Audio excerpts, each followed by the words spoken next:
Bom, segunda parte. Então, aí toda essa confusão que eu ouvi na igreja sobre aquela coisa da cobrinha, né, que enganou Eva, e o Eterno até puniu ela também, que hoje o povo acha que é essa cobra que se arrasta aqui no chão, e tudo bem. Mas aí só me causava confusão, não conseguia entender nada disso. Aí um dia eu fiquei um ano sem trabalhar, foi um presente que o Eterno me deu. Esse ano foi muito proveitoso para mim e eu mergulhei na internet. Eu quase não saía do meu quarto, tá? Eu gostava de orar, de buscar o Senhor. Foi um ano assim que eu tirei para buscar o Eterno, para jejuar. Eu quase não tinha contato com pessoas de fora. Pessoas de fora, assim, quase não saía. Eu saía ao supermercado e tal e voltava para minha casa e lendo a Bíblia. Eu pesquisava porque eu sempre gostei de aprender e eu não sou arrogante como muita gente acha que eu sou. Eu aprendo com pastores, com rabinos e até com pais de santos e padres, tá bom? Eu acho que todo mundo tem uma parte boa que você pode aprender. Não sou prepotente e arrogante, não. Tá bom? E se tem uma coisa que eu sei, é que eu não sei nada. Ai de mim se não fosse o Espírito do Santo na minha vida, para me dar graça, abrir o meu entendimento para eu aprender alguma coisa. E a minha intenção aqui não é criticar ninguém, nem ensinar ninguém. Tá bom? Não sou pastor, não tenho intenção de ser pastora, nem missionária, nem profetisa, nem nada. Eu sou uma pessoa que eu gosto de buscar ali a verdade, tá? E eu não me canso de buscar. Então, por exemplo, aí quando chega na criação, eu ouvi falar sobre a preexistência, né? Onde quando o Eterno está ali criando, na verdade é como se ele estivesse arrumando, né? Porque houve ali a rebelião no céu, onde Ra-Satã se revolta contra o Criador. Há ali uma... Como é que fala? Quando fica tudo escuro. Houve treva naquele dia, a coisa foi tensa, houve luta, né? E aí Ra-Satã, ele é jogado para baixo e ele desce com a terceira, com a segunda parte, né? Nossa, eu tenho uma péssima memória. Desceu lá com uma galera boa com ele, né? Para a terra. Mas diz que aí ficou uma terceira parte que eu ouvi dizer que somos nós. Gente, isso começou a fazer mais sentido na minha cabeça. Por que que há essa luta no mundo, né? Para mim, aquilo ali daquele projeto que o Eterno fez todo empolgado, que ele queria criar algo novo, não faz muito sentido. Agora, essa versão, para mim, já faz sentido. Porque repara, o Criador faz ali aquele projeto, ele cria tudo, aí vem Ra-Satã e bota tudo a perder. Na verdade, quando ele criou aquilo ali, para colocar a gente, já era para a gente tomar ali uma decisão. Ia acontecer de qualquer jeito. Só que quando o Ra-Satã engana Eva, a coisa só piora. Só piorou, mas na verdade a gente já estava aqui para isso. Ia ser muito mais fácil se ele não tivesse enganado? Ia. Mas eu acredito desse jeito na pré-existência. Aí a coisa começou a fazer mais sentido na minha mente. E aí começa uma luta tremenda. O Eterno, o filho dele que veio para ser o sacrifício, né? Lá no início a gente vê que ele chama Abraão, ele afasta Abraão da parentela, porque às vezes a parentela atrapalha mais do que as pessoas de fora, porque a sua parentela te conhece, então é muito mais difícil os seus parentes acreditar em você do que o povo de fora. É bem complicado, né? Então ele traz ali Abraão e aí começa a dar instruções, né? Eu só estou fazendo um resumo. Dá instruções, até na maneira de vestir. É como se ele fosse limpando ali Abraão e aquele povo, porque ele tinha um lugar para chegar, que era no sacrifício do filho dele, né? Então ele chama aquele povo, tem a construção do templo, foi uma luta danada, e a gente dá muito trabalho, porque a gente sempre quer ir para o lado errado, né? A gente sempre quer ir para o lado errado, a gente tem atração pelo que é errado, né? Depois que Eva fez aquela bobagem e o Adão, a coisa ficou bem difícil. A gente prefere mais a idolatria, a gente quer satisfazer mais a nossa carne do que o nosso espírito. O Eterno quer libertar a gente, quer levar a gente de volta para ele, mas aí é difícil pra caramba, não para ele, né? Por que que é difícil?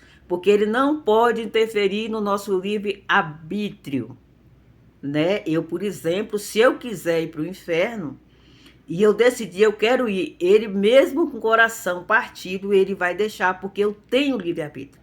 Então, eu acho que o que torna mais difícil é isso, porque a gente está sempre indo para o lado negativo, tem Rassatã ali no nosso ouvido, ó, e a gente ouve mais o Rassatã do que o pai, não é? Porque o pai, ele tem ética, o pai tem normas, tem leis, ele é um pai amoroso, mas ele não é um pai que deixa a gente fazer as coisas erradas. Por exemplo, eu sou mãe, você aí que é homem, é pai, você que é mulher, você tem filhos. Então, você ama o seu filho e às vezes você tem que tomar atitudes que você vai sofrer muito, mas você sabe que é para o bem do seu filho e você vai fazer isso. O Eterno, ele é assim e ele tem ética e é assim também. Quando o nosso filho, ele erra, a gente não fica ali elogiando, botando. O que é que a gente faz? A gente dá uma punição, não é? Olha, você tá desse jeito, então eu vou tirar o seu celular. Final de semana você vai ficar em casa porque você não está estudando. Às vezes a gente fica com o coração triste porque vai ficar lá preso, mas a gente faz isso por amor. O Eterno, ele é assim. É por isso que muita coisa acontece na nossa vida e dói pra caramba, mas o Eterno precisa permitir que isso aconteça. Por amor a gente, ele faz isso, né? E não é porque ele nos odeia, não. É porque ele nos ama.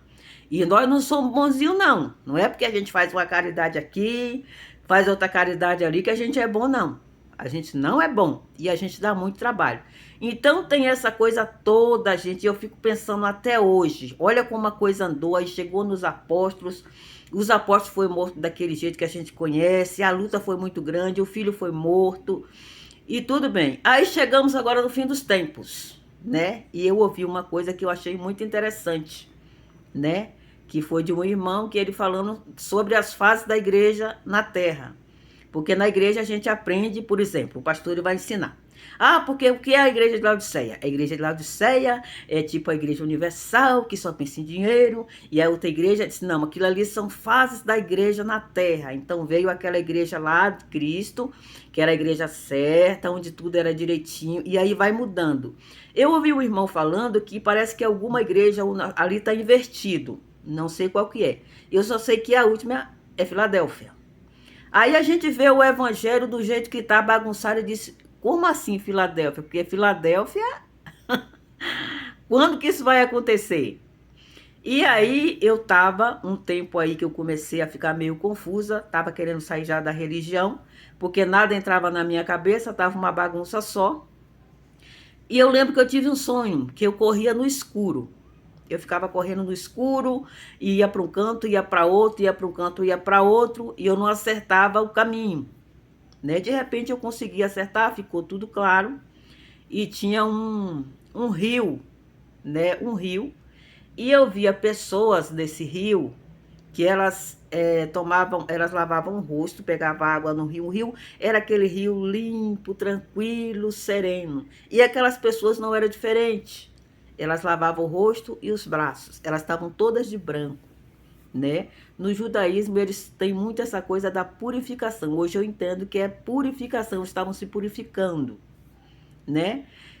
E aí, de repente, eu me deparei perto desse povo e eu sentia muita solidão, né? E eu ficava procurando que ainda que fosse o irmão meu que estivesse ali, porque eu sentia uma solidão. É como se eu tivesse muito sozinha. E aí eu também na minha frente, eu via, na minha frente não, na frente estavam as águas e eu virava e do lado estava uma terra escura, toda alfofada e eu via os grãos de adubo, que ela estava pronta para ser plantada, jogar semente. Hoje eu entendo bem, mas na época eu não conseguia entender, né?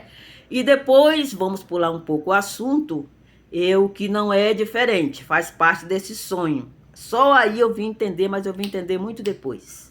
Eu queria sair da igreja evangélica, eu comecei a ficar muito triste, né? Eu me sentia assim um peixe fora d'água, né? Eu já buscava sobre o nome do Filho do Criador, sobre o nome dele, e aí eu ia e não sentia mais aquele prazer na igreja. Mas na minha cabeça, como a gente sempre sabe na religião, eu tinha obrigação de ficar ali.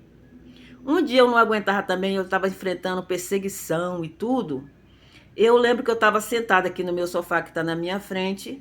Era um dia de sexta-feira, se eu não me engano, e eu comecei a ter um diálogo com Deus. Eu estava sozinha em casa e expliquei tudo para ele o que estava acontecendo. Eu digo, Senhor, se é para eu sair, se eu puder sair da igreja, porque eu já não consigo mais nem ficar lá. Então o Senhor me revela o que eu faço. Mas se o Senhor não quiser que eu saia, tudo bem. Mesmo eu triste, mesmo desse jeito, eu vou continuar frequentando a igreja, né? Que é o templo. A igreja somos nós. A casa de Deus é eu e você. Nós somos casa de Deus. E assim que eu terminei essa conversa com o Eterno, eu digo, o Senhor é que manda, e se eu tiver que ficar, eu vou ficar, mesmo infeliz.